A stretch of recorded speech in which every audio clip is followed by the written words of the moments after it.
जो लोग अपनी तुलना दूसरे व्यक्तियों से करते हैं उन्हें याद रखना चाहिए कि सूर्य व चंद्रमा अपने अपने समय पर चमकते हैं।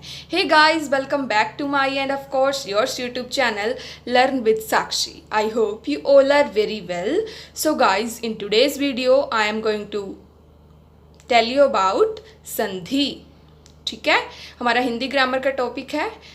तो ये काफ़ी कठिन है ऐसा समझा जाता है, क्योंकि इसमें आपको रूल्स फॉलो करने होते हैं काफ़ी ज़्यादा। ठीक है, लेकिन इतना भी नहीं है। यदि आप रूल्स को अच्छे से याद करते हो, लर्न करते हो तो वो आपके लिए इजी बन जाता है। ठीक है, तो चलिए जल्दी से वीडियो को स्टार्ट करते हैं और इसके बारे में पढ़ते हैं। संधि। तो संधि का सामान्य अर्थ है मिलना या जुड़ना। क्या है इसका अर्थ? मिलना या तो जुड़ना। दो वर्णों के पास पास आने से उनमें जो विकार रहित मेल होता है वही संधि है।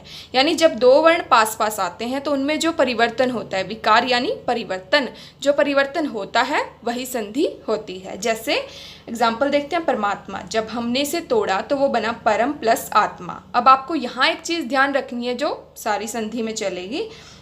जैसे जो पहला वर्ड है उसका आपको देखना है अंतिम वर्ण, और जो सेकंड वर्ड है उसका आपको देखना है पहला वर्ण। ठीक है, अब यहाँ जब आप परम बोल रहे हो तो वहाँ अ की साउंड आ रही है पीछे ना, तो इसका हमने लेना है अ, और यहाँ है आ, तो अ प्लस आ मिलकर क्या बने? आ। ठीक है, तो यहाँ हुआ परमात्मा। अब आगे देखते हैं कि यहाँ कौन सी संधि का ये रूल है, किस संधि में रूल फॉलो होता है। ओके, तो हिंदी में संधि तीन प्रकार की होती है, स्वर संधि, व्यंजन संधि और विसर्ग संधि। आज इस वीडियो में हम पढ़ेंगे स्वर संधि के बारे में और इसके भेदों के बारे में।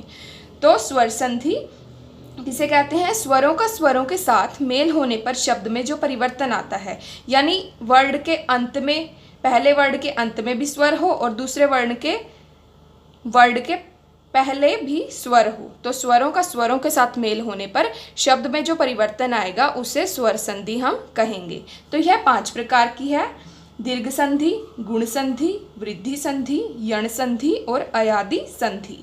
तो आपके लिए यह जान लेना भी आवश्यक है कि अ और आ को अवर्ण कहेंगे, ई और ई को ई वर्ण कहेंगे तथा उ और उ को उ वर्ण कहते हैं। ठीक है, आगे यही मैं आपको बताऊंगी। तो पहले पढ़ते हैं दीर्घ संधि के बारे में। ओके, तो अवर्ण यानी अ और आ के बाद अवर्ण हो, यानी अ और आई हो, तो दोनों के मिलने से आ बनेगा, और ई वर्ण के बाद यानी ई और बड़ी ई के बाद ई वर्ण हो तो बड़ी ई बनेगी, तथा उ वर्ण यानी उ और उ, जैसे आप बड़ा उ बोलते हो वैसे बोल सकते हो, के बाद उ वर्ण हो तो वो उ यानी बड़ा उ हो जाता है। तो आ, ई तथा उ ये दीर्घ स्वर है, इसलिए इस संधि को दीर्घ संधि कहते हैं। एग्जाम्पल देखते हैं, जैसे पहला है वेदांत, जब हमने इसे तोड़ा तो वो बना वेद प्लस अंत। अब वेद के बाद क्या साउंड आ रही है? वेद, अ प्लस यहाँ भी क्या है? अ, तो बना आ। ठीक है, तो यहाँ हमने कर दिया वेदांत। अब यहाँ क्या है? दयानंद, जब हमने इसे तोड़ा तो वो बना दया प्लस आनंद। अब यहाँ क्या है? अ प्लस आ। ठीक है, तो वो बना आ, बन गया ना दयानंद। अब आगे विद्यालय, अब यहाँ अ, जब हमने इसे अलग किया तो बना विद्या प्लस आल्य, और यहाँ क्या है? आ, तो वो बन जाएगा आ, विद्यालय। भानुद्या इसी प्रकार से, उ प्लस उ, पढ़ाया था ना पीछे कि यदि उ वर्ण के बाद उ वर्ण हो तो बड़ा उ हो जाता है। ठीक है, ऐसे ही भानुद्या था। तो आगे ये थी हमारी दीर्घ संधि। आगे है गुण संधि, यानी अवर्ण यानी अ और आ के बाद यदि ई वर्ण यानी ई और ई हो तो दोनों को मिलाकर ए। उ वर्ण यदि अ वर्ण के बाद उ वर्ण हो तो ओ, और री हो तो वो अर में परिवर्तित हो जाता है। ऐसा हमारी गुण संधि में ये रूल फॉलो होता है। एग्जाम्पल देखते हैं, जैसे नरेंद्र था, अब हमने इसे अलग किया तो वो बना नर प्लस इंद्र। अब यहाँ नर के पीछे क्या साउंड आ रही है? अ, प्लस यहाँ क्या है? ई, तो अ और ई, यहाँ बताया ना अ वर्ण के बाद यदि ई वर्ण हो तो दोनों को मिलाकर ए हो जाएगा। तो ऐसे ही इन दोनों को जब हमने मिलाया तो वो बन गया ए, नरेंद्र। आगे है महेश्वर, जब हमने इसे अलग किया तो वो बना महा प्लस ईश्वर। ठीक है, अब यहाँ महा के बाद क्या साउंड आ रही है, अ, और यहाँ ईश्वर में क्या था, ई, तो वो बनेगा ए, महेश्वर।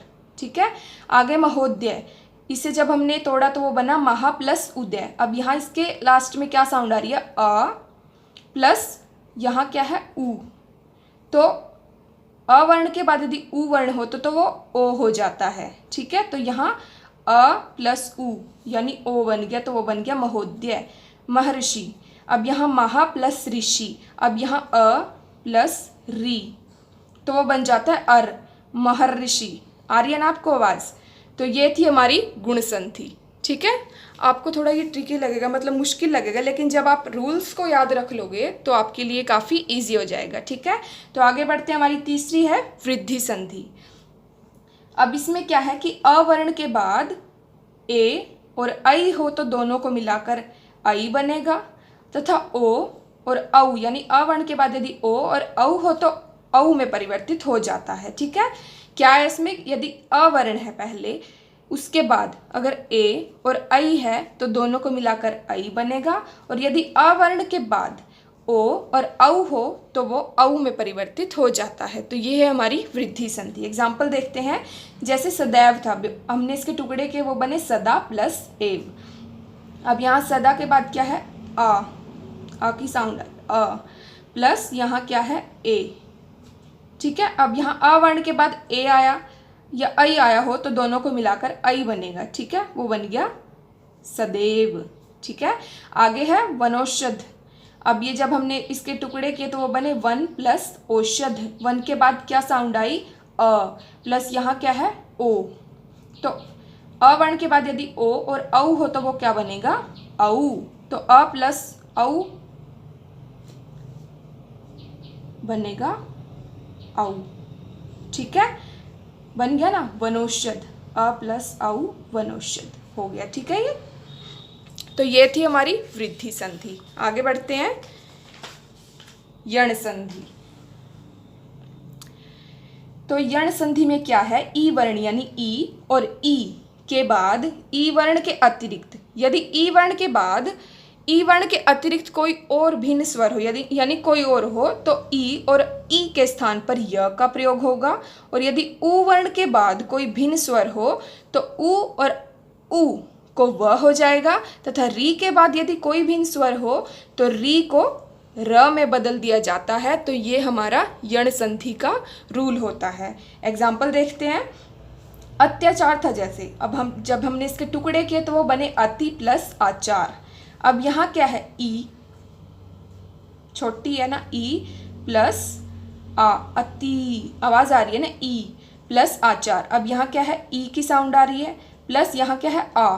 तो यदि ई वर्ण के बाद ई वर्ण के अतिरिक्त कोई भिन्न स्वर हो, अब ई के बाद कोई भिन्न स्वर है ना, तो ई और ई के स्थान पर य का प्रयोग हो जाता है। वो कैसे, अब हमने जब इसे जोड़ा तो वो बना अत्याचार, अत्य, य की आवाज आई ना, तो ई प्लस आ को य हो जाएगा ऐसे। ठीक है, आगे देखते हैं, अभ्युदय। जब हमने इसे अलग किया तो वो बना अभि प्लस उदय। अब यहाँ भी क्या है, ई की साउंड आ रही है, प्लस यहाँ है उ, तो वो हो जाएगा य, क्योंकि यहाँ भी ई वर्ण के बाद ई वर्ण के अतिरिक्त भिन्न स्वर आया यानी उ आया है, तो उसके स्थान पर भी क्या हो जाएगा, य, अभ्यु, अभ्युदय, य। ठीक है, तो ये थी हमारी यण संधि। आगे बढ़ते हैं, अयादि संधि, लास्ट है जो हमारी। ए ऐ तथा ओ औ के बाद यदि कोई भिन्न स्वर हो तो ए को अय हो जाएगा, ऐ को आय हो जाएगा, और ओ को अव हो जाएगा, तथा औ को आव हो जाता है, तो उसे अयादि संधि कहते हैं। ठीक है, यदि ए और ऐ तथा ओ और औ के बाद यदि कोई भिन्न स्वर हो तो जो ए है उसको अय हो जाएगा, ऐ है उसको आय हो जाएगा, ओ है उसको अव हो जाएगा, और औ है तो उसको आव हो जाएगा, तो उसे अयादि संधि हम कहेंगे। एग्जाम्पल देखते हैं, जैसे नयन है, जब हमने इसके टुकड़े किए तो वो बने ने प्लस अन्न। अब यहाँ ए है, वो बनेगा हमारा अयन, अय, ए प्लस अ बनेगा अय। ठीक है, कैसे अब नयन, अयन, आ रही है ना आपको साउंड, अयन नयन। ठीक है, आगे है पावन।